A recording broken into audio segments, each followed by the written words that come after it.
Hello everybody, welcome to our latest SQE webinar. Today we're going to be looking at a series of possible options for assessing skills as part of the SQE Stage 1 assessment. My name's Julie Brannan and I'm Director of Education and Training at the SRA. And I'm Fauzan Palekar, I'm Director of the SQE at Kaplan. Great, so let's move on and start off by reminding ourselves about the background of SQE. On the first slide, as you can see, the SQE is a single national licensing exam for everybody who wishes to be admitted as a solicitor of England and Wales. We will specify and regulate the assessment which Kaplan will run on our behalf, and we will no longer specify particular routes, pathways to admission as a solicitor. Instead, we will require everybody, by the time they meet the point of admission, to have the 4 elements set out in the little jigsaw puzzle on the screen: a degree or equivalent qualification, SQE 1 and SQE 2, qualifying work experience of at least 2 years in length, and to be of a satisfactory character and suitability. Those elements aren't in any chronological order. Our requirement is that candidates should be able to demonstrate those by the time they get to admission. However, at the moment there is one timing rule in there, which is that we say candidates should have passed SQE 1 before they attempt SQE 2. Let's move on to remind ourselves in a bit more detail about what the assessments are, what SQE 1 and SQE 2 consist of. SQE 1 at its heart is an assessment of what we've called functioning legal knowledge. And what we mean by that is that we want to test what is really the core skill of a solicitor, the ability to characterise the nature of a legal problem, to identify the relevant legal principles, to apply those principles to a scenario, and for the purpose of the SQE it will be a scenario similar to those which a newly qualified solicitor might encounter in practice, and reach a decision about next steps or advice. So that's the cognitive skill, if you like, that we will be assessing through the functioning legal knowledge assessment. The form that the assessment takes is computer-based assessment, so single best answer multiple choice questions, which are sophisticated sort of multiple choice questions where we require an element of judgment, and as I say, it assesses not recall but those higher level cognitive skills. The range of what SQE 1 will assess is broad. It'll assess all the knowledge which at the moment is taught in the academic stage through a qualifying law degree or the CPE, and then the LPC core subjects.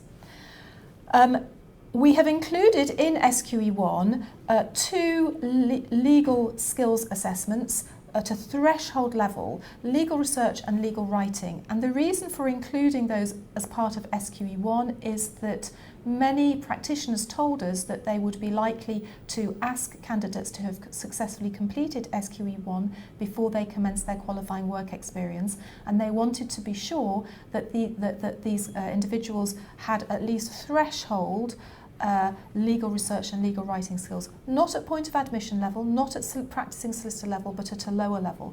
And therefore we included a relatively short set of skills, 2 legal writing exercises and a legal research exercise in SQE 1 and within the SQE 1 pilot. SQE 2 is a much more comprehensive legal skills assessment. It will assess the full range of skills there set out in the first bullet through a mixture of discursive writing exercises and oral role plays.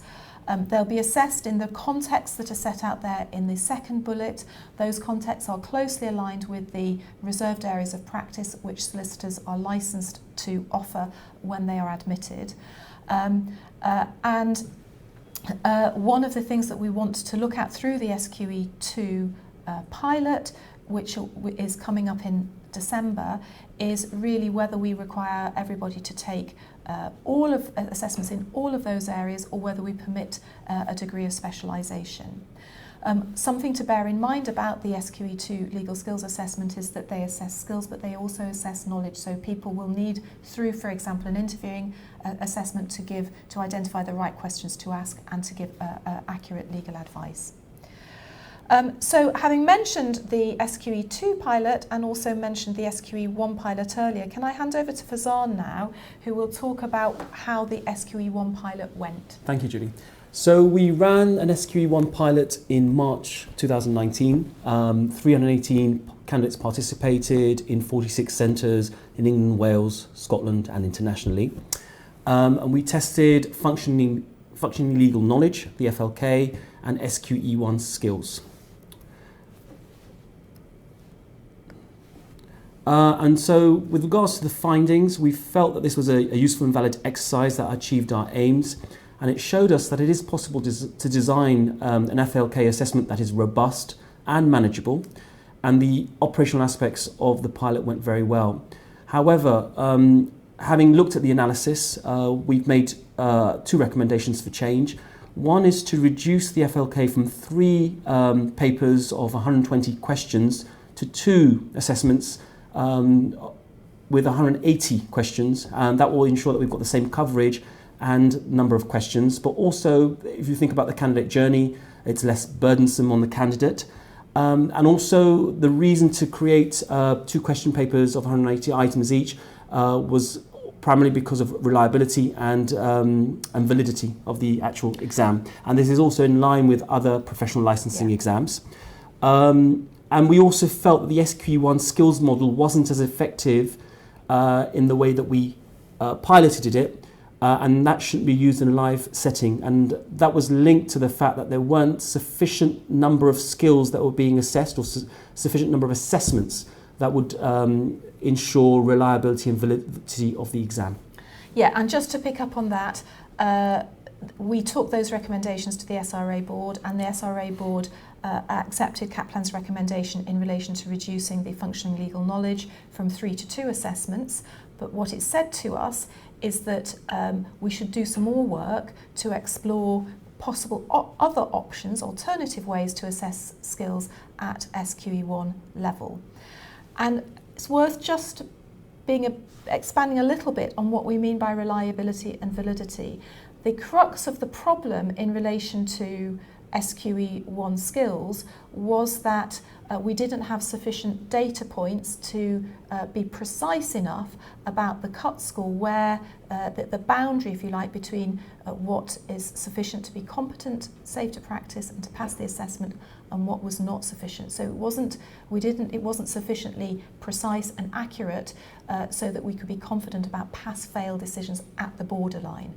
And you have to have a high level of confidence in that in any professional licensing exam. So we took Kaplan's recommendations, and as I say, the board agreed the first one, but has asked us to do some more work to look at possible options which would be better at assessing SQE1 skills. So these are the options that we want to explore with you. The first option is to have a significantly bigger suite of tests at SQE1 stage. In the region of perhaps of 12 to 16, and Kaplan's advice is that that is likely to give us sufficient certainty and confidence in pass-fail decisions. Clearly, that would be good in terms of the thoroughness of the assessment, the range of coverage. They would be written skills exercises, so testing legal writing and legal research. So some really, and we could be confident about the standard. So some real gains there, but there are also disadvantages. All these options have both pluses and minuses about them. The disadvantages include increased cost, and that it would take longer to turn around the assessment results, and that it would require greater resource to get those assessments marked, moderated, standardised. So some logistical issues there too. And we'd also have to think about the level at which we would be assessing these skills. Yes, so Fauzan's quite right, and it's an important point to recognise that one of the issues that we also found with SQE1 skills is that because it's assessing a threshold level, a basic level of skills, not point of admission, we would want to do some more work to test what is an appropriate level for these skills assessments in option 1. Option 2 is that we would include a piece of discursive legal writing as part of each of the 2 FLK assessments. So Fauzan described the fact that we're going to have 2 big assessments of 180 questions each. What we could do is we could include a piece of writing in those, perhaps contributing, say, 10% of the marks. Then we would scale the 180 questions perhaps to contribute 90% of the marks, and both of those elements would be put together, and so that candidates would overall have to pass that assessment, and marks would be contributed through either of those elements. So some advantages are that, again, we're advised by Kaplan that would be sufficiently robust and give us a result in which we could have confidence, and that of course is very important, probably the most important thing. So we would have an exam which would give us good quality results about which we could be confident. However, it would just be 10% of the marks, so it would be possible for a candidate to take that assessment and fail the writing element but pass overall. A mitigation for that could be that we could give separate results, so it's one assessment, but we could give candidates a mark for their writing assessment and a mark for their FLK, so there would be transparency around that and employers could have access to that information. There would be some cost, not as much as in option 1, but there would be some cost, and there would be some time to be taken in terms of turning around those the results on that exercise, because marking always takes longer than just the computer processing of the FLK. An important point is that we couldn't have a single exam that had different standards. So the standard of that piece of writing would have to be point of admission. So it would be harder, it would be a higher level, higher standard of writing task that we would have to set than in option 1. Moving on then to the remaining options in the next slide. Option 3 is an optional test. This is something that candidates could take and employers could require candidates to take as part of their recruitment and selection process if writing and drafting, writing and research, I beg your pardon, was important for them and important to test. But it wouldn't be something that would stop a candidate progressing from SQE 1 to SQE 2. It would be a tool which was available to employers to use if they wished. We understand that there are other tools available on the market, but if this became widely accepted, it could give candidates and employers a benchmark against which to make their individual recruitment and selection decisions. So option 4 would be to have no skills at SQE 1, and we just have the legal skills assessed in SQE 2. And essentially, this means that we're assessing legal skills at the right level, at the right competency, which is the day 1 solicitor.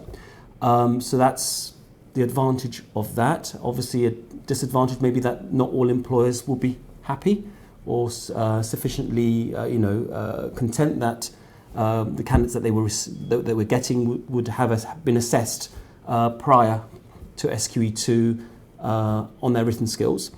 And then option 5 would be to remove the requirement, which is what we're currently proposing, to pass SQE 1 before attempting SQE 2. If you remove that requirement, it would be for individual employers or individual candidates to determine what they wanted to do, and they could do both exams in a particular order. It provides flexibility to the market as well as to candidates. So there you are, there are the 5 options. If we move now on to the final slide, what we would like to hear from you is what your views are on those options. We have a survey, and the link there is on the slide, and the link is also in the YouTube description.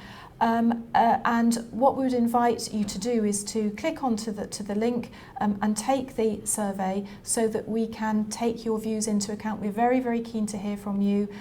We do want to hear what people think about these options. As I said, all of them have both advantages and disadvantages, and we have to judge in the end where the balance of advantage and disadvantage lies, but it's important to hear from you so we can take your views into account in reaching a final decision.